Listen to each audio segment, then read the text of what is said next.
Hello hello hello and welcome to a new lecture of Class Vista, जहाँ पे हम कर रहे हैं क्लास 11 की तैयारी केमिस्ट्री के साथ। आज है लेक्चर नंबर 3 ऑफ थर्मोडायनेमिक्स और शायद ही लास्ट लेक्चर होगा इस चैप्टर का। तो चलो शुरू करते हैं बिना किसी देरी के। तो शुरू करने से पहले थोड़ा सा रिवीजन कर लेते हैं। यहाँ तक हमने क्या पढ़ा था। लास्ट लेक्चर में हम लोगों ने क्या पढ़ा था, फर्स्ट लॉ पढ़ा था। ठीक है, फर्स्ट लॉ पढ़ा। फिर हम लोगों ने क्या पढ़ा, del H and del U का रिलेशन पढ़ा। फिर हम लोगों ने क्या पढ़ा, हीट कैपेसिटी पढ़ा। हीट कैपेसिटी में बहुत सारा कुछ पढ़ा था हम लोगों ने, याद है ना। और हम लोगों ने मायर्स इक्वेशन का डिराइवेशन भी निकाल लिया। ठीक है, C P minus C V equal to R, याद है। ये वाला डिराइवेशन भी हम लोगों ने निकाल दिया और ये वाला बहुत इंपॉर्टेंट है, मैंने बोला था। ठीक है, फर्स्ट लॉ से एक न्यूमेरिकल्स भी हम लोगों ने किया था और वहाँ पे मैंने बताया था कि कब प्लस डब्ल्यू कब माइनस डब्ल्यू यूज़ करना है। तो अगर तुम लोगों ने वो वाला लेक्चर अभी तक नहीं देखा है तो अभी जाके देख लो, क्योंकि उसी लेक्चर के साथ रिलेटेड रहेगा। अगर वो समझ में नहीं आएगा तो आज का जो लेक्चर है उसको समझने में थोड़ा सा तुम लोगों को प्रॉब्लम होगा। तो मैं आशा करता हूँ कि तुम लोगों ने वो लेक्चर देख लिया होगा। तो अभी इस लेक्चर का पहला टॉपिक शुरू करते हैं, जो कि है एंथैल्पी ऑफ फॉर्मेशन। तो एंथैल्पी ऑफ फॉर्मेशन क्या है, यहाँ पे मैंने डेफिनेशन लिख के रखा है।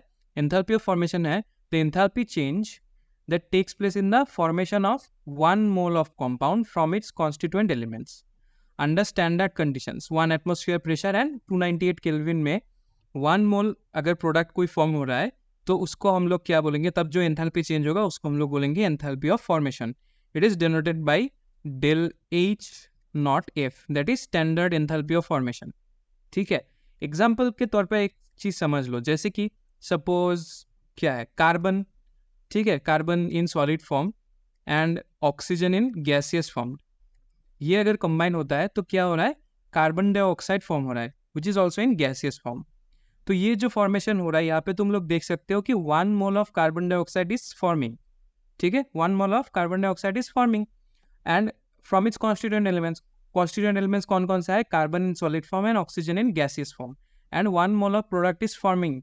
और सपोज इसमें डेल एच एफ नॉट का वैल्यू होता है, इसका एक स्टैंडर्ड वैल्यू है -393.5 किलोजूल पर मोल। ठीक है, it is its standard value. Enthalpy of formation क्या हो गया, कार्बन डाइऑक्साइड का del H F not value है -393.5 किलोजूल पर मोल। मतलब यहाँ पे जो 1 मोल कार्बन डाइऑक्साइड फॉर्म हो रहा है ना, 1 मोल फॉर्म हो रहा है, तुम लोग देख सकते हो यहाँ पे कुछ नहीं लिखा है, मतलब 1 मोल फॉर्म हो रहा है। ठीक है, तो उसका ये है। सपोज मैंने अगर कुछ दे दिया, ऐसा कुछ दे दिया, सपोज एक, चलो मैं उसको नोट देके लिखा रहा हूँ। ठीक है, अगर सपोज नोट देके लिखो, एक है Haber's process, it's one of my favourite processes. ठीक है, केमिकल रिएक्शंस में ये मेरा फेवरेट है। क्या है हैबर्स प्रोसेस, हैबर्स प्रोसेस में nitrogen gas and 3 hydrogen gas combine, मतलब 3 moles of hydrogen gas and 1 mole of nitrogen gas combines to form 2 moles of NH3। ठीक है, अमोनिया बनता है। और यहाँ पे हम लोग सोच सकते हैं कि इसका डेल एच मतलब एंथैल्पी चेंज का वैल्यू है -92.4 किलोजूल पर मोल। यहाँ पे एक चीज मतलब नोटिस करना कि मैंने यहाँ पे del H not formation value नहीं लिखा। क्यों, क्योंकि del H not formation value कब होता है, तो जब 1 mole of substance is produced. ठीक है, 1 mole of substance is produce. लेकिन यहाँ पे जो मैंने एग्जांपल दिया हैबर्स साइकिल का, ठीक है, हैबर्स प्रोसेस का, उसमें क्या है, 1 मोल ऑफ तो नहीं हो रहा है, 1 मोल से ज्यादा हो रहा है। कितना मोल हो रहा है, कितना मोल हो रहा है, मोल हो रहा है 2 मोल हो रहा है। ठीक है, 2 मोल हो रहा है। अभी इसको क्या करेंगे, इसको अगर हम लोग सपोज 2 से अगर डिवाइड कर देंगे, मतलब half of N2, half of nitrogen gas plus 3/2 H2 gas. अब क्या बन गया, 2/2 मतलब 1 NH3, 1 mole of NH3। 1 mole of NH3 जब बन जाएगा तब डेल एच एफ नॉट बन जाएगा, मतलब एंथैल्पी ऑफ फॉर्मेशन बन गया। अभी एंथैल्पी ऑफ फॉर्मेशन क्या हो जाएगा, इसका हाफ हो जाएगा, मतलब -46.2 kilojoule per mole. And this is the enthalpy of formation in case of ये हैबर्स प्रोसेस। ठीक है, ये हैबर्स प्रोसेस है। इस प्रोसेस को हम लोग क्या बोलते हैं, हेबर्स प्रोसेस, या फिर हेबर्स रिएक्शन भी बोल सकते हो। ठीक है, हेबर्स प्रोसेस। जिससे इंडस्ट्रियली अमोनिया बनता है। अब ये जो अमोनिया बनाने का प्रोसीजर है, जो बैलेंस्ड केमिकल इक्वेशन है, उसमें जो मिलेगा तुम्हें वो एंथैल्पी चेंज मिलेगा। लेकिन जब उसको तुम 1 मोल निकालोगे तब तुम्हें क्या मिलेगा? Enthalpy of formation. तो एंथैल्पी ऑफ फॉर्मेशन कब निकलता है? जब 1 mole of A compound is form. ठीक है, अभी नेक्स्ट हम लोगों का टॉपिक है एंथैल्पी ऑफ फॉर्मेशन। नहीं, फॉर्मेशन नहीं होगा, इसको काट दो, यहाँ पे गलती से शायद लिख दिया होगा मैंने। ये होगा एंथैल्पी ऑफ कॉम्बशन। ठीक है, एंथैल्पी ऑफ कॉम्बशन। तो एंथैल्पी ऑफ कॉम्बशन क्या है? जैसे कि फॉर्मेशन में क्या हो रहा था, फॉर्मेशन में दो कंपाउंड, जैसे कि मैंने एग्जांपल दिया था ना कार्बन और ऑक्सीजन का, जब कार्बन डाइऑक्साइड फॉर्म हो रहा था, तो दो कंपाउंड, दो एलिमेंट वो जुड़ के एक कंपाउंड बन रहा है। लेकिन 1 मोल ऑफ कंपाउंड जब बनेगा तब उसका एंथैल्पी चेंज को हम लोग क्या बोल रहे थे? Enthalpy of formation. अभी एंथैल्पी ऑफ कॉम्बशन है 1 mole of any compound is burn. ठीक है, 1 mole of any compound is burn in oxygen under standard condition 180 temperature 298 kelvin में अगर बर्न हो रहा है, तब जो एंथैल्पी चेंज होगा उसको हम लोग बोलेंगे enthalpy of combustion. 1 mole of any substance हमने ले लिया, 1 मोल ले लिया। ठीक है, 1 मोल। अभी इसको हम लोगों ने ऑक्सीजन में बर्न किया, तब जो एंथैल्पी चेंज होगा उसको हम लोग बोलेंगे एंथैल्पी ऑफ कॉम्बशन। एंड ये जो एंथैल्पी ऑफ कॉम्बशन है, इसको हम लोग डिनोट करते हैं डेल एच सी नॉट में, सी सबस्क्रिप्ट में and naught, del H C naught, that is the standard enthalpy of combustion. ठीक है, मतलब जैसे कि कुछ भी एक अगर तुम लोग ले सकते हो, जैसे कि मैं अगर वो कार्बन और ये नहीं, कार्बन और इसका ही अगर मैं एग्जांपल ले लूँ, कार्बन और ऑक्सीजन का, कार्बन सॉलिड स्टेट में है और अगर ऑक्सीजन दे दिया इसमें गैसियस फॉर्म में प्रेजेंट है। अब अगर इसको हम लोग बर्न करेंगे, कंबस्ट करेंगे, तब क्या बन जाएगा? कार्बन डाइऑक्साइड बनेगा। तुम लोगों को पता है कि ऑक्सीजन जब बर्न होता है तब, ऑक्सीजन एंड कार्बन जब बर्न होता है तब कार्बन डाइऑक्साइड बनता है। तब उसका जो डेल एच सी नॉट है, मतलब यहाँ पे 1 मोल बर्न हो रहा है ना, 1 mole of carbon is getting burn in oxygen. यहाँ पे हम लोग इसको देखेंगे जो कंपाउंड होगा, यहाँ पे अगर 2 मोल्स हो रहा है अभी, मतलब कॉम्बशन के मामले में अगर यहाँ पे 2 मोल्स बर्न हो रहा है तो कोई बात नहीं, बर्न होने दो। मतलब बर्न होने के बाद अगर 2 मोल्स प्रोडक्ट बन रहा है, 3 मोल्स प्रोडक्ट बन रहा है, बनने दो। लेकिन अगर 1 मोल ही बर्न हो रहा है, 1 mole of that constituent element is getting burn, तो फिर हम लोग एंथैल्पी ऑफ कॉम्बशन निकाल सकते हैं। लेकिन एंथैल्पी ऑफ फॉर्मेशन में तब हमको ये देखना पड़ता है कि वो 1 मोल है कि नहीं, मतलब प्रोडक्ट 1 मोल बन रहा है कि नहीं। अगर ज़्यादा बन रहा है तो उसको हम लोग डिवाइड कर देंगे, कम बन रहा है तो मल्टीप्लाई कर देंगे। ठीक है, तो अभी एंथैल्पी ऑफ कॉम्बशन इसका कितना है? -393.5। मतलब ये जो कार्बन डाइऑक्साइड के जो फॉर्मेशन और कम्बशन का जो मोल इनवर्स, मतलब पर मोल। ठीक है, मतलब कार्बन डाइऑक्साइड के मामले में enthalpy of combustion and enthalpy of formation is same. ये एक क्वेश्चन आया था, मैंने कहीं पे तो देखा था, याद नहीं मुझे, किसी एंट्रेंस टेस्ट में हो सकता है या फिर नीट में ही आ सकता है, मुझे याद नहीं।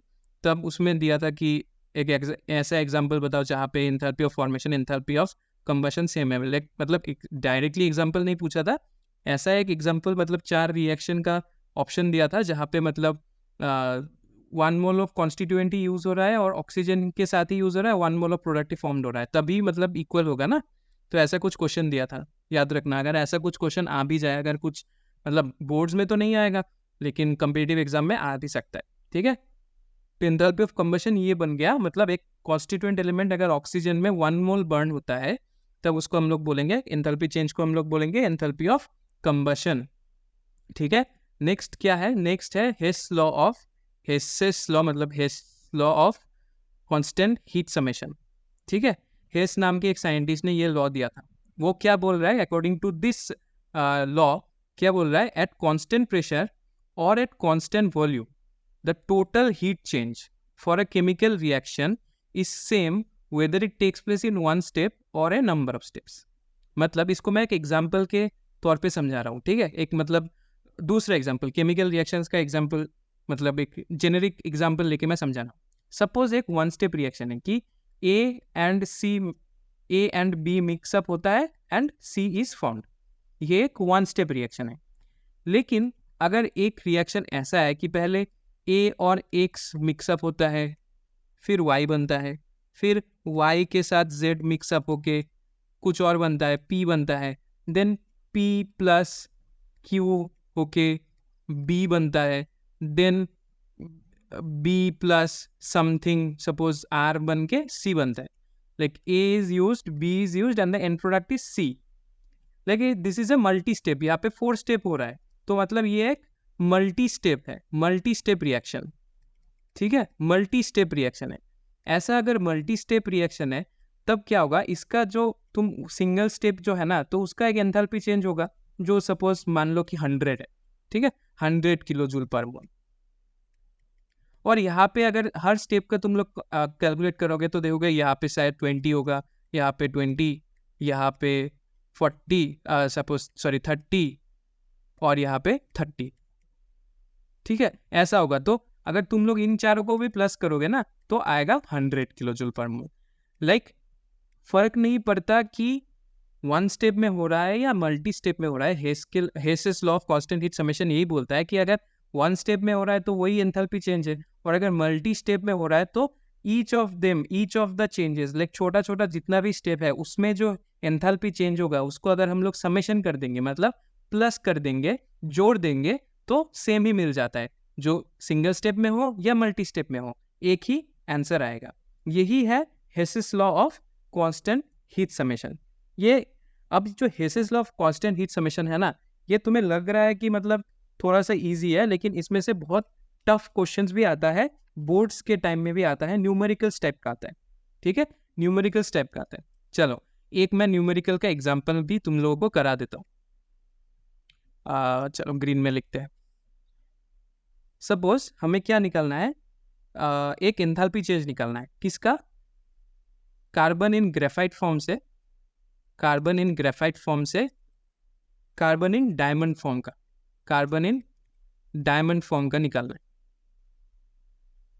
कितना क्या निकालना है? Enthalpy of formation, enthalpy change. ठीक है, फॉर्मेशन नहीं, एंथैल्पी चेंज, सिर्फ एंथैल्पी चेंज निकालना है. ये क्या है? निकालना है. अभी हम लोगों को क्या क्या गिवन है?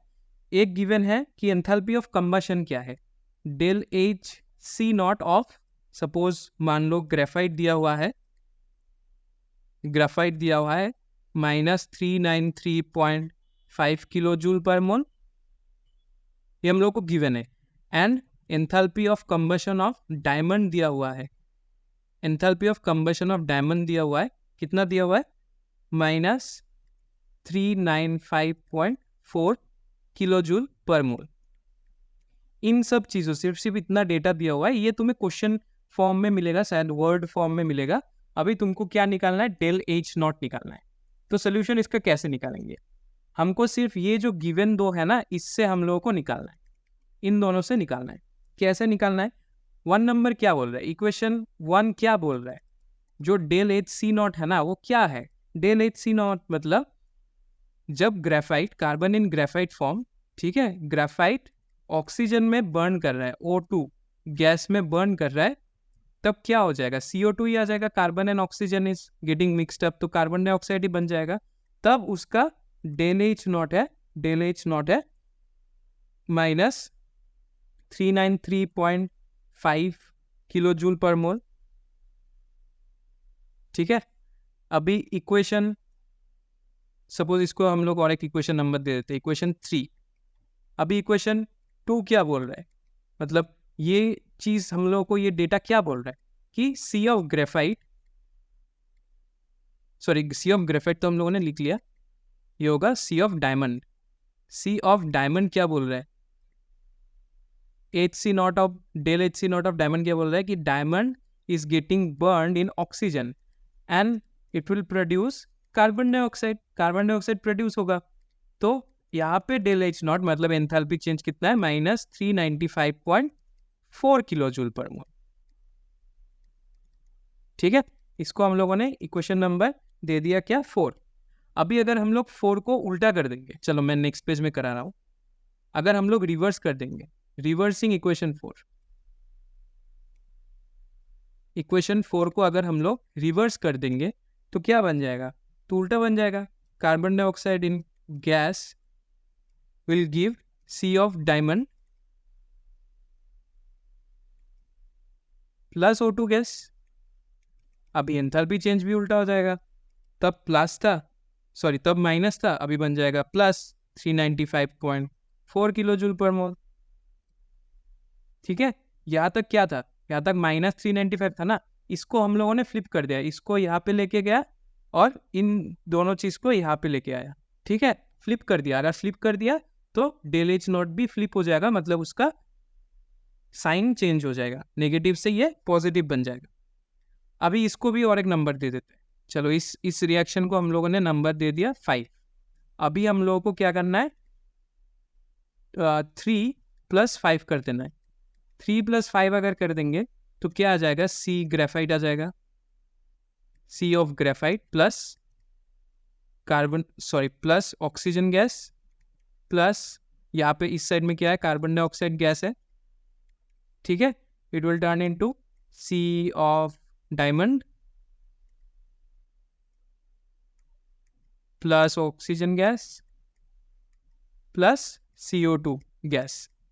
ठीक है, एंड डेल एच क्या हो जाएगा, प्लस हो जाएगा, एक है -393.5, ठीक है, and plus 395.4 kilo joule per मोल, ये है।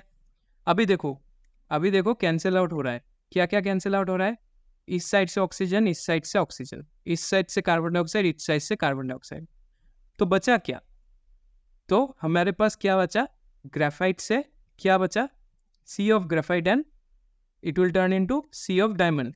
सी ऑफ ग्रेफाइट मतलब carbon in graphite form is getting turned into carbon in diamond form, carbon in diamond form.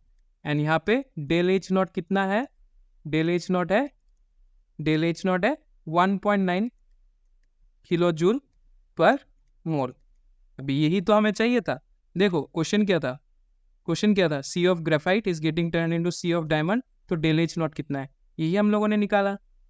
ठीक है, सी ऑफ क्या निकाला, C of graphite is getting turn into C of diamond, and इसमें del H naught का value कितना है। अभी इसको लेके बहुत सारा न्यूमेरिकल्स है, बहुत सारे टाइप्स का न्यूमेरिकल्स बन सकता है। किसी न्यूमेरिकल्स पे तुम लोगों को 2-3 मतलब ऐसा इक्वेशन दे देगा, बैलेंस केमिकल इक्वेशंस दे देगा, उससे मिला के एक ऐसा मतलब नया एक क्या बोलते हैं, नया एक रिएक्शन का एंथैल्पी चेंज को हम लोगों को निकालना होगा। शायद किसी चीज़ में तुम्हें प्लस माइनस इंटू डिवाइड भी करना पड़ेगा। ऐसे बहुत सारे न्यूमेरिकल्स हैं। अगर न्यूमेरिकल्स का भी वीडियो चाहिए होगा, स्पेशली इस चीज़ का, तो न्यूमेरिकल्स बहुत ही इंपॉर्टेंट है क्योंकि आता ही है। तो अगर न्यूमेरिकल्स का वीडियो है तो नीचे कमेंट बॉक्स में डाल दो कि न्यूमेरिकल्स का वीडियो चाहिए, तो मैं न्यूमेरिकल्स का वीडियो ही पहले बना के दे दूंगा। तुम लोग मुझे बोलते भी नहीं हो कि न्यूमेरिकल्स का वीडियो चाहिए कि नहीं, तो मैं सिर्फ लेक्चर ही करा रहा हूँ। अगर न्यूमेरिकल्स का वीडियो चाहिए तो नीचे बोल दो, जल्दी मैं न्यूमेरिकल्स का वीडियो बना के भी पोस्ट कर दूंगा, तुम लोगों का हेल्प हो जाएगा। ठीक है, चलो अभी नेक्स्ट टॉपिक में चलते हैं। नेक्स्ट टॉपिक क्या है, स्पॉन्टेनियस प्रोसेस। ठीक है, स्पॉन्टेनियस प्रोसेस क्या है, तुम लोगों ने स्पॉन्टेनियस प्रोसेस बहुत सारे मतलब लोअर क्लासेस में बहुत सारे क्लासेस में मिला होगा तुम लोगों को। ऐसा नहीं कि सिर्फ 1 क्लास में मिल गया, मतलब एक ही क्लास में क्लास 8 में मिला था तो नहीं, ऐसा नहीं है। स्पॉन्टेनियस प्रोसेस तुमको बहुत सारे क्लासेस में मिला होगा। जब भी केमिकल रिएक्शंस या फिर हीट या फिर फायर वैसा कुछ भी चैप्टर है, टेम्परेचर का कुछ भी चैप्टर है, तभी तुम्हें स्पॉन्टेनियस प्रोसेस तो मिला ही होगा। तो स्पॉन्टेनियस प्रोसेस क्या है, the process that takes place on their own without the help of any external agency are called spontaneous process. ठीक है, all natural processes are spontaneous process. ठीक है, और एग्जाम्पल भी है, मैं एग्जाम्पल समझा रहा हूँ। पहले स्पॉन्टेनियस प्रोसेस क्या है वो समझो। स्पॉन्टेनियस प्रोसेस है, सपोज किसी एक मतलब एक बीकर में कुछ एक केमिकल है। ठीक है, केमिकल ए है, केमिस्ट्री का है तो हम लोग केमिस्ट्री से ही समझेंगे। ठीक है, और एक बीकर में केमिकल बी है। अभी तुमने दोनों को नेक्स्ट एक बीकर में मिला दिया, ए को भी मिला दिया और बी को भी मिला दिया, और वो दोनों अच्छा मतलब सिर्फ मिलाने से ही क्या हो गया, एक केमिकल रिएक्शन शुरू हो गया। तो क्या बोलते हैं इसको हम लोग, उसको हम लोग बोलते हैं स्पॉन्टेनियस प्रोसेस। कि ना ही हम लोगों ने उसमें हीट दिया, ना ही कुछ स्टर किया, ना ही कुछ एक्स्ट्रा और भी दिया, ऐसा कुछ नहीं है। सिर्फ ए और बी को हम लोगों ने एक साथ कर दिया और वो स्पॉन्टेनियसली वो रिएक्शन कर रहा है, तो इसी को हम लोग बोलते हैं स्पॉन्टेनियस प्रोसेस। और नेचुरल प्रोसेसेस क्यों स्पॉन्टेनियस होते हैं पता है? जैसे कि तुम लोगों ने झरना देखा होगा, वाटरफॉल, वो एग्जाम्पल में भी है कि water flowing from higher to lower level, कोई एक्स्ट्रा उसमें एजेंसी नहीं है, वो नेचुरली वो ऊपर से नीचे गिरेगा। Heat always flows from a body at higher temperature to a body at lower temperature. ऐसा देखा है कि कभी एक हायर टेम्परेचर का बॉडी है, ठीक है, जैसे कि सपोज मान लो कि तुम्हारा हीट एक कप है जो जिसमें गर्म थोड़ा पानी है या गर्म चाय है, तो देखना कि कुछ देर बाद वो ठंडा हो जाएगा। क्यों? क्योंकि जो हीट है उसमें, जो गर्म जो वो गर्म जो कप है, गर्म जो ग्लास है, उसमें जो लिक्विड है, जो उसका जो हीट है, उस वो हीट एनवायरनमेंट में, एटमॉस्फेयर में वो डिसिपेट हो गया, वो दे दिया उसने, गर्म से वो ठंडी जगह पे फ्लो हो गया, तो क्या हो गया, उसका टेम्परेचर खुद ब खुद गिर गया।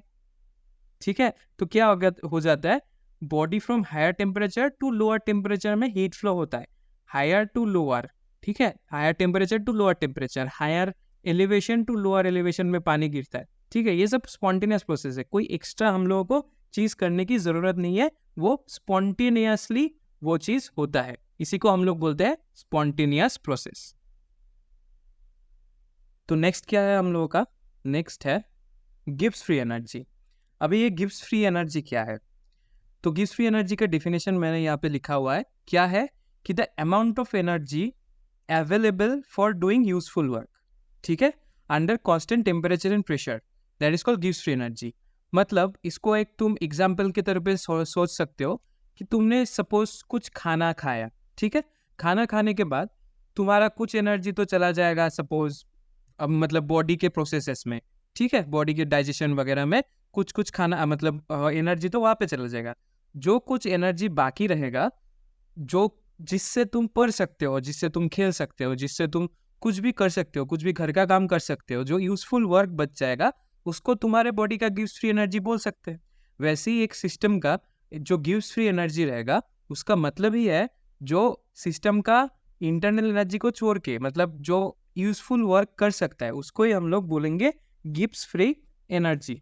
ठीक है, ये जो गिब्स फ्री एनर्जी है उसको हम लोग डिनोट करते हैं जी से, Gibbs free energy denoted by G, and उसका रिलेशन एंथैल्पी और एंट्रोपी के साथ है। जो एंट्रोपी हम लोग थोड़ी देर बाद फिर से इस पे रिटर्न करेंगे, और एंथैल्पी तो अभी तक हम लोगों ने एंथैल्पी के बारे में बहुत कुछ पढ़ लिया। तो इसका एक रिलेशन है जो कि है G is equal to H minus T S. ठीक है, H माइनस टी एस, जहाँ पे G है गिब्स फ्री एनर्जी, H है एंथैल्पी, T है temperature of the system, and S is the entropy of the system. ठीक है, and change in Gibbs free energy, ये भी लिख लो, change in Gibbs free energy, it is given by del G equal to del H minus T del S। ठीक है, ये भी एक इंपॉर्टेंट इक्वेशन है। ठीक है, याद रहेगा, दो इक्वेशन है जिसमें से हम लोग गिब्स फ्री एनर्जी को एंथैल्पी और एंट्रोपी के फंक्शन की तरह देख सकते हैं, विजुअलाइज कर सकते हैं, जिसका रिलेट कर सकते हैं। ठीक है, ये हो गया गिब्स फ्री एनर्जी का जो definition and it's mathematical formula. ठीक है, इस एंट्रोपी के बारे में हम लोग फिर से आएंगे, लेकिन उससे पहले हम लोग थोड़ा देखेंगे गिब्स फ्री एनर्जी का सिग्निफिकेंस। अभी ये जो गिब्स फ्री एनर्जी है वो एक सिस्टम के स्पॉन्टिनिटी के बारे में हमको बताएगा, इसलिए हम लोगों ने पहले स्पॉन्टिनिटी पढ़ा, अभी गिब्स फ्री एनर्जी पढ़ा है, पढ़ाई कर लिया, अभी हम लोग पढ़ेंगे significance of Gibbs free energy. Gibbs free energy हम लोग एक सिस्टम स्पॉन्टेनियस है कि नहीं है उसके बारे में हम लोगों को बताएगा। क्या दिया है कि G का वैल्यू अगर नेगेटिव है then the reaction is spontaneous. अभी रिएक्शन मतलब फॉर्मूला क्या है, G is equal to H minus T S. अभी अगर इसका मतलब है, मतलब ये 1 नंबर पकड़ के चलो, ये 1 नंबर है, 2 नंबर है और 3 नंबर है। 1 नंबर में क्या बोला, if G is negative, G negative कब होगा, जब TS will be greater then H। ठीक है, TS का वैल्यू अगर ज्यादा हो जाएगा H से, तभी तो G नेगेटिव होगा, तब क्या हो जाएगा, that reaction will be spontaneous. If del G for a reaction is positive, del G, हाँ, तो मतलब T डेल S के बारे में बताया है, तो T डेल S, इसको T डेल S बना दो।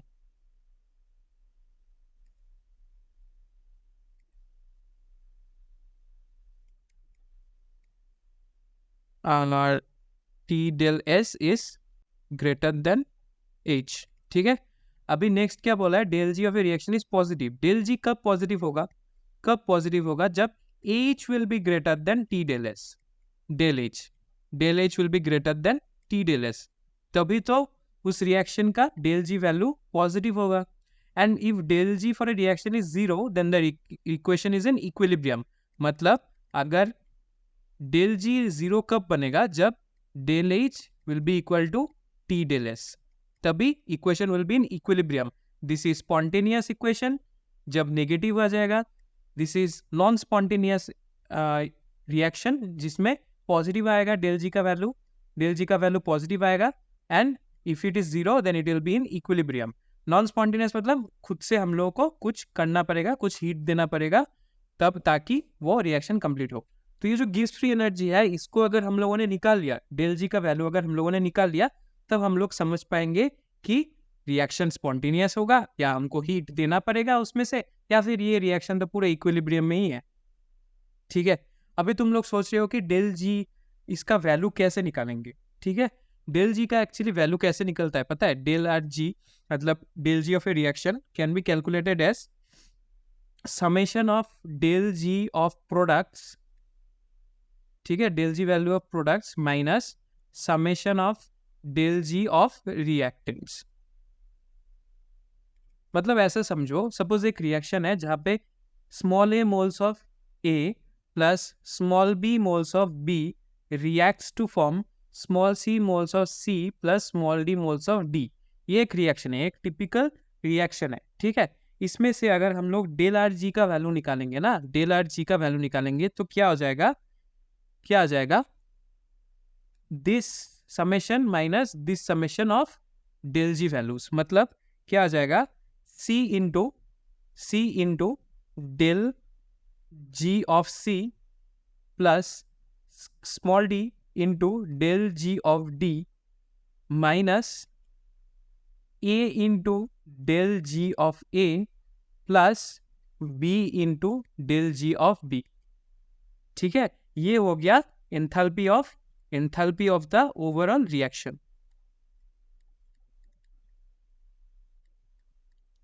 Enthalpy of the overall reaction, enthalpy of the overall reaction. लेकिन यहाँ पे एक चीज याद रखना, नोट देके याद रखना, यहाँ पे ए बी सी डी जो है ना, ए बी सी डी जो है ना, that should be hetero nuclear व hetero molecules, hetero nuclear molecules. ठीक है, एग्जाम्पल जैसे कि suppose carbon monoxide, carbon dioxide, ठीक है, NH3, H2O, ये सब होगा। ठीक है, ये सब होगा। N2, क्या बोलते हैं, O2, ठीक है, H2, ये सब नहीं होगा, this will not be taken. Hetero molecules लेंगे, होमो मॉलिक्यूल्स, होमो एटॉमिक मॉलिक्यूल्स नहीं लेंगे, हेटेरो एटॉमिक मॉलिक्यूल्स ही सिर्फ इसको लेंगे कैलकुलेट करने के लिए। ठीक है, एक एग्जाम्पल करते हैं, एक एग्जाम्पल न्यूमेरिकल करते हैं, तो फिर और भी अंडरस्टैंडिंग बढ़ेगा। ठीक है, ये एग्जाम्पल का ही क्वेश्चन है। एग्जाम्पल सपोज शायद 6.12 है। ठीक है, देख लेना एक बार। क्या है, N2O4, ठीक है, N2O4 in gaseous state plus 3 carbon monoxide in gaseous state turns into N2O of gaseous state plus 3 CO2 of gaseous state. अभी सब चीजों का एक डेल जी वैल्यू दिया हुआ है, डेल जी वैल्यू दिया हुआ है। जैसे कि गिवन किया गया है del G value, del G of N2O दिया हुआ है, डेल एच दिया हुआ है। ठीक है, ये जो है ना, ये जो तुम फॉर्मूला देख रहे हो ना, इससे तुम डेल एच भी निकाल सकोगे। ठीक है, चलो इसको भी मैं लिख देता हूँ कि अगर तुम्हें डेल आर एच निकालना है ना, enthalpy of an overall reaction, वो भी सेम ही होगा। डेल आर एच भी summation of del H of products, summation of del H of products minus summation of del H of reactants, यही होगा। मतलब डेल जी का जो फॉर्मूला होगा, डेल आर जी, मतलब ओवरऑल रिएक्शन का एंथैल्पी, ओवरऑल रिएक्शन का गिब्स फ्री एनर्जी तुम एक ही फॉर्मूला से निकाल सकते हो, गिवन दैट कि ये जो वैल्यूज है वो गिवन रहेगा। फॉर एग्जाम्पल, अगर वही हम लोग टिपिकल एक केमिकल रिएक्शन ले ले तो वही होगा कि डेल आर एच वैल्यू क्या होगा, C of del H of C plus D of del H of D minus A of del H of A plus B of del H of B. ठीक है, same homonuclear नहीं होना चाहिए, हेटेरोन्यूक्लियर atomic molecules होना चाहिए। ठीक है, ये जो एग्जांपल 6.12 है मैंने अभी नोटिस किया कि ये डेल एच वैल्यू दिया हुआ है। ठीक है, तो सेम फॉर्मूला यूज करेंगे कि डेल एच N2O दिया हुआ है, कितना दिया हुआ है 81। ठीक है, 81 किलो जूल पर मोल, 81 किलो जूल पर मोल।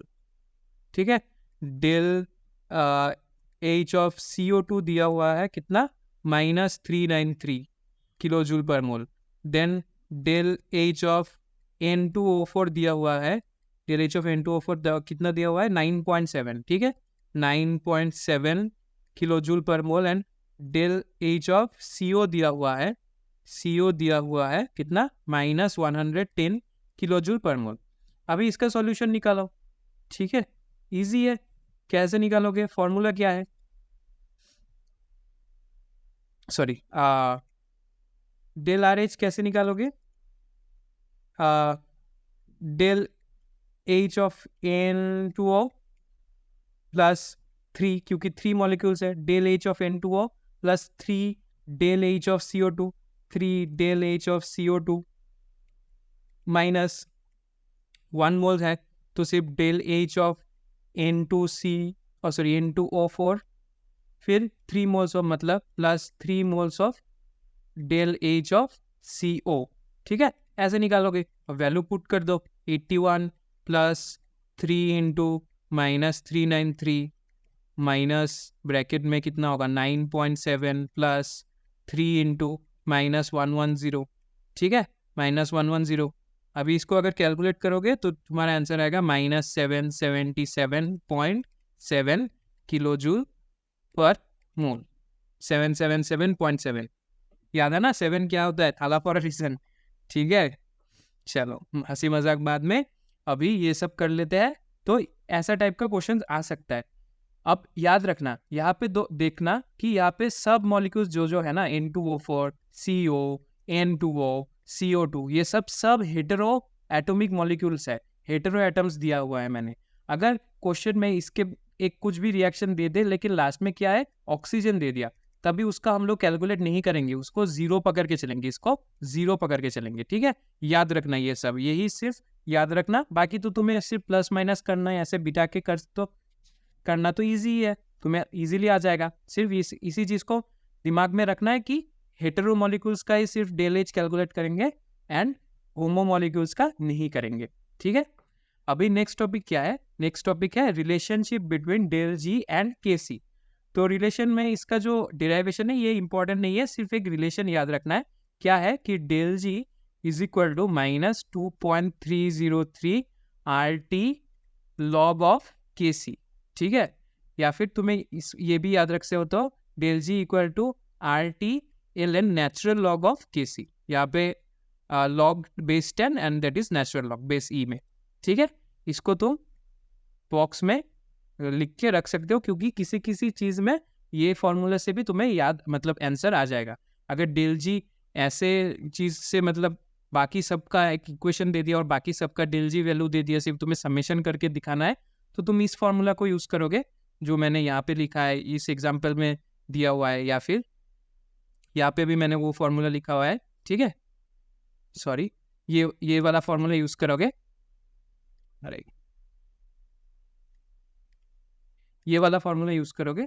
और अगर किसी चीज में डायरेक्टली ये जो इक्विलिब्रियम कांस्टेंट है ना, ये equilibrium constant KC is equilibrium constant, equilibrium constant को लेकर अगर कोई मैथ दिया हुआ है जहाँ पे डायरेक्टली इक्विलिब्रियम कांस्टेंट का वैल्यू आ गया, कोई न्यूमेरिकल ऐसा आ गया, तो इस फॉर्मूला की यूज करना। RT is gas constant, T is the temperature, वो भी गिवन रहेगा, एंड लॉग लेके तुम इसको सॉल्व कर सकते हो। इसका सिर्फ ये जो रिलेशन है इसको याद रखना है, इससे न्यूमेरिकल्स आ भी सकता है नहीं भी आ सकता है, लेकिन इसको याद रखना है। ठीक है, सो नेक्स्ट टॉपिक क्या है, एंट्रोपी। यही हम लोगों का इस चैप्टर का लास्ट टॉपिक है, and it is one of the most complex topics of chemistry या फिर साइंस भी पकड़ लो, क्योंकि ये जो एंट्रोपी है ना, इतना फंडामेंटली ये बहुत ईजी टॉपिक लग सकता है, लेकिन it is a very difficult topic to explain and to understand. ठीक है, मुझे एक्सप्लेन में भी तो थोड़ा हार्ड महसूस हो सकता है, तुम्हें भी समझने में थोड़ा हार्ड महसूस हो सकता है, क्योंकि ये बहुत ही डिफिकल्ट एक टॉपिक है।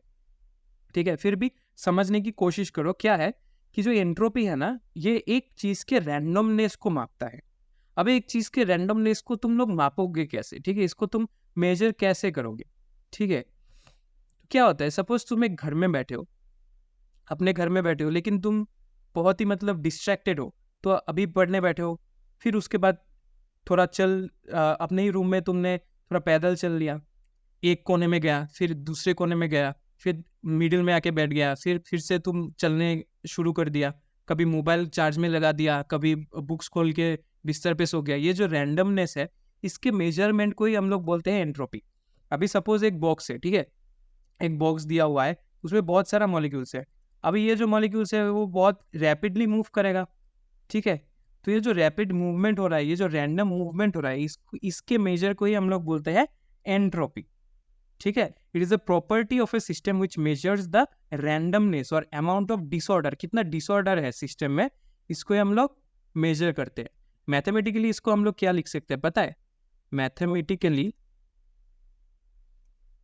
it can be written as del S is equal to Q rev by T। ठीक है, इसका यूनिट क्या है? इसका यूनिट है joule per kilo per mole. ठीक है, joule per kilo per mole, and it's mathematically del S is equal to Q rev by T। Q rev, ठीक है, रेवोल्यूशंस बाई T। ठीक है, अच्छा, अभी क्या है, रैंडमनेस के बारे में थोड़ा समझो। ठीक है, थोड़ा मैं एक्सप्लेन करता हूँ इसको। सपोज एक चीज़ है सॉलिड स्टेट में, सॉलिड फॉर्म में, मतलब यहाँ पे molecules are very tightly packed, molecules are very tightly packed. दिखाई दे रहा होगा तुम्हें स्क्रीन में, मैं सॉलिड ड्रॉ कर रहा हूँ जहाँ पे मॉलिक्यूल्स बहुत टाइटली पैक्ड है। अभी एक लिक्विड है सेम कंटेनर साइज का, अभी क्या होगा, लिक्विड में बहुत थोड़ा रैंडम हो जाएगा। ठीक है, it is not very tightly packed, तो इसमें थोड़ा स्पेस है कि वो मूव कर सके। और जो गैस होगा it is very loosely packed, खत्म। ठीक है, that is liquid and this is gas. अभी एंट्रोपी किस में सबसे ज्यादा होगा? सोचो तो, एंट्रोपी किस में सबसे ज्यादा होगा, गैस में या लिक्विड में या सॉलिड में? ऑफ कोर्स गैस में ज्यादा होगा, क्योंकि गैस पे बहुत सारा स्पेस है, ये टाइटली पैक नहीं है, तो इसमें रैंडमनेस भी ज्यादा होगा, इसमें डिसऑर्डर भी ज्यादा होगा। तो गैस का सबसे ज्यादा होगा, लिक्विड का सबसे कम होगा, मतलब लिक्विड का मिडिल में रहेगा और सॉलिड का सबसे कम होगा। ठीक है, जितना तुम डिसऑर्डर कर सकते हो, जितना तुम्हारा रैंडमनेस कर सकते हो, उतना ही तुम्हारा एंट्रोपी बढ़ता जाएगा। ठीक है, नोट में तुम ये भी लिख सकते हो, सपोज एक रिएक्शन है कि ए बी है, और उसको तोड़ के तुम ए और बी मतलब कॉन्स्टिट्यूएंट एलिमेंट्स निकाल, मतलब उसको तोड़ रहे हो, मतलब उसका पहले वो एक साथ जुड़ा हुआ था, वो स्टेबल था, अभी ए और बी निकल गया, उसको तोड़ दिया तुमने, तो उसका एंट्रोपी रैंडमनेस बढ़ जाएगा। यहाँ पे क्या हो जाएगा, एंट्रोपी इज पॉजिटिव, मतलब एंट्रोपी पॉजिटिव है, मतलब एंट्रोपी इसको तुम बोल सकते हो इंक्रीज हो रहा है। ठीक है, लेकिन अगर एक उल्टा रिएक्शन तुम लोग देखोगे ना, कि ए प्लस बी था, पहले बहुत रैंडम था, लेकिन उसके बॉन्डिंग के बाद ये स्टेबल बन जाएगा, तब क्या होगा, तब एंट्रोपी हो जाएगा नेगेटिव। ठीक है, या फिर डिक्रीज। सिमिलरली सपोज एक चीज पहले सॉलिड था, ए पहले सॉलिड था, अभी वो ए लिक्विड बन गया। ठीक है, सॉलिड से लिक्विड बन गया, या फिर सॉलिड से वो गैस बन गया। ठीक है, ए सॉलिड था, अभी लिक्विड बन गया, या फिर गैस बन गया, मतलब उसका रैंडमनेस अभी बढ़ने का चांसेस है, तो उसमें क्या हो जाएगा, एंट्रोपी, यहाँ पे भी एंट्रोपी पॉजिटिव आ जाएगा या फिर इंक्रीज हो जाएगा। ठीक है, अभी उल्टा अगर समझ लो कि ए पहले लिक्विड था या फिर एक गैस था, उससे वो सॉलिड बन गया, ए सॉलिड बन गया, तभी क्या हो जाएगा, तभी उसका एंट्रोपी गिर जाएगा, क्योंकि वो टाइटली पैक हो गया ना, तो वो रैंडमनेस नहीं रहेगा, तो एंट्रोपी नेगेटिव हो जाएगा या फिर डिक्रीज हो जाएगा। ठीक है, ऐसे ही तुम लोग समझ सकते हो।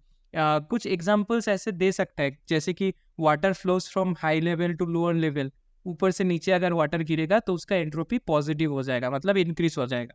या फिर ऐसा कुछ रिएक्शन दे दिया, सपोज रिएक्शन एग्जाम्पल की तौर पे दे सकता है कि carbon plus oxygen turns to carbon dioxide, तो ये क्या होगा, नेगेटिव हो गया, क्योंकि कार्बन एंड ऑक्सीजन ये फ्री फॉर्म में था तब रैंडम ज़्यादा था, अभी ये बॉन्ड हो गया तो रैंडम कम है। उल्टा अगर दे दिया कि carbon dioxide can give C+O2, ठीक है, अगर मतलब तोड़ना दे दिया तो उसका एंट्रोपी बढ़ जाएगा, रैंडमनेस बढ़ जाएगा। ऐसे टाइप का क्वेश्चन देता है। और एक क्वेश्चन बहुत ही कॉमन है कि एग जब बॉयल होता है, एग जब नॉर्मल एग से हार्ड बॉइल्ड एग होता है तब उसका एंट्रोपी क्या पॉजिटिव होता है तो क्या नेगेटिव होता है। तो तुम्हें याद रखना है कि उसका एंट्रोपी नेगेटिव हो जाएगा, ठीक है, क्योंकि लिक्विड एक पहले रहता है, लिक्विड से जब वो सॉलिड एक बन जाएगा तो उसका क्या हो जाएगा, एंट्रोपी नेगेटिव में आ जाएगा, ठीक है, रैंडमनेस घट जाएगा।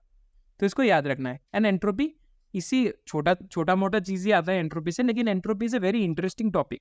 अगर तुम लोग बाद में केमिस्ट्री को लेके या फिजिक्स को लेके परस्यू करना चाहोगे तो तब एंट्रोपी बहुत तुम्हें इंटरेस्टिंग, बहुत सारी चीज़ें पता चलेगा एंट्रोपी के बारे में, या फिर तुम्हें बहुत डिफिकल्ट भी लग सकता है क्योंकि it's a very difficult concept to understand, ठीक है। तो इसी के साथ हम लोगों का थर्मोडाइनेमिक्स होता है खत्म। It is the end of thermodynamics अभी के लिए। इट्स नॉट लाइक थर्मोडाइनेमिक्स तुम्हें छोड़ के चला जाएगा, क्योंकि फिजिक्स में भी थर्मोडाइनेमिक्स पढ़ना पड़ेगा। फिजिक्स का thermodynamics it's a bit different from chemistry का थर्मोडाइनेमिक्स, ठीक है। फिजिक्स का थर्मोडाइनेमिक्स में फॉर्मूला थोड़ा उल्टी तरीके से लगता है, केमिस्ट्री के थर्मोडाइनेमिक्स में थोड़ा उल्टे तरीके से लगता है, तो याद रखना कहाँ पे कौन सा वाला अप्लाई करोगे। एंड अगर तुम हायर एजुकेशन में थर्मोडाइनेमिक्स या फिर ऐसे मतलब इसी चीज़ को लेके परस्यू करते हो, JEE में परस्यू करते हो या फिर डिग्री में, ठीक है, BSc में परस्यू करते हो, तो फिर तो बहुत ही बढ़िया है। तो थर्मोडाइनेमिक्स ऐसे छोड़ के नहीं चला जाएगा, लेकिन अभी के लिए एंड ऑफ थर्मोडाइनेमिक्स ये लेक्चर नंबर 3 में ही ख़त्म हो गया। और अगर तुम्हें न्यूमेरिकल्स करना है, क्योंकि जब जो चीज़ें हम लोगों ने आज समझाया ना, enthalpy of formation, enthalpy of combustion, इसमें से न्यूमेरिकल्स आता है। तो अगर उस न्यूमेरिकल्स को तुम्हें चाहिए होगा तो प्लीज़ कमेंट में बता दो कि वो न्यूमेरिकल्स चाहिए, तो मैं वो न्यूमेरिकल्स वाला भी वीडियो दे दूंगा। एंड नेक्स्ट टॉपिक हम लोग शुरू करने वाले हैं रेडॉक्स केमिस्ट्री। तो रेडॉक्स केमिस्ट्री शुरू करने से पहले अच्छे से ये पढ़ लो, अच्छे से ये लिख लो। जितना भी मैंने लेक्चर में कराया है उससे बाहर में तो एटलीस्ट स्टेट बोर्ड में तो आएगा नहीं, और न्यूमेरिकल्स वगैरह अगर तुम लोग कर लोगे तो JEE और नीट या फिर कुछ भी एंट्रेंस एग्जाम में भी तुम लोगों का हेल्प हो जाएगा, ठीक है। तो अभी के लिए चलो इस लेक्चर को करते हैं ख़त्म। अगर तुम्हें इस लेक्चर का लेक्चर नोट्स चाहिए, क्योंकि तुमने पॉज करके लेक्चर नोट्स नहीं बनाया, तो टेलीग्राम में @classvista केमिस्ट्री को ज्वाइन कर लो। वहाँ पे तुम्हें सब कुछ मिल जाएगा, फर्स्ट लेक्चर से शुरू होके, सिर्फ थर्मोडाइनमिक्स का नहीं, बाकी सब लेक्चर्स का वहाँ पे PDF तुमको मिल जाएगा। तुम लोग डाउनलोड करके लेक्चर नोट्स डाउनलोड कर सकते हो, और वहाँ पे तुम लोगों को mock test, daily question paper तुम्हें अभी तो डेली नहीं मिलेगा, क्योंकि मैंने अभी तक बनाया नहीं है, क्योंकि न्यूमेरिकल्स तुम लोगों ने किया ही नहीं, ठीक है। तो न्यूमेरिकल्स वाला भी वीडियो जल्दी आ जाएगा। तुम लोग कमेंट्स में बता देना कि न्यूमेरिकल्स वाला वीडियो चाहिए कि नहीं, और अगर कुछ कन्फ्यूजन भी है तो बता दो, क्योंकि मैं एक डाउट सॉल्विंग क्लास भी ले सकता हूँ तुम लोगों का, ठीक है। जो भी डाउट्स होगा तुम लोग कमेंट सेक्शन में बता देना। Thank you for joining on this lecture. Please like, share and subscribe. Please like and subscribe to this channel and share it with your friends. अपने फ्रेंड्स को भी थोड़ा हेल्प हो जाने दो, ठीक है। अपने फ्रेंड्स के साथ भी शेयर कर दो, लाइक कर दो, सब्सक्राइब कर दो।